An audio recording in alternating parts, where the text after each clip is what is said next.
Tapping కేసులో తెలంగాణ జాగృతి అధ్యక్షురాలు MLC Kalvakuntla Kavitha భర్త అనిల్ ను ప్రత్యేక దర్యాప్తు బృందం ప్రశ్నించనున్నట్లు తెలుస్తోంది. ట్యాపింగ్ కేసులో ఇప్పటికే వందలాది మంది బాధితులను సిట్ బృందం ప్రశ్నించింది. ట్యాప్ అయిన ఫోన్ నెంబర్ల జాబితాలో అనిల్ నెంబర్ కూడా ఉన్నట్లు సమాచారం.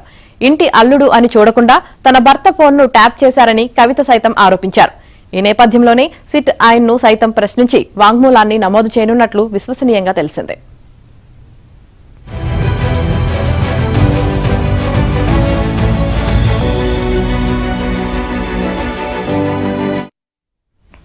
ఫోన్ ట్యాపింగ్ కేసులో దర్యాప్తు అధికారులు ఎదుట లొంగిపోవాలన్న సుప్రీంకోర్టు ఆదేశాల మేరకు ఎస్ఐబీ మాజీ చీఫ్ ప్రభాకర్ రావు శుక్రవారం ఉదయం సిట్ అధికారి జూబ్లీహిల్స్ ఏసీపీ వెంకటగిరి ఎదుట లొంగిపోయారు. కోర్టు విధించిన నిబంధనలకు అనుగుణంగా దర్యాప్తు అధికారులు ఆయన్ను ప్రశ్నిస్తున్నారు.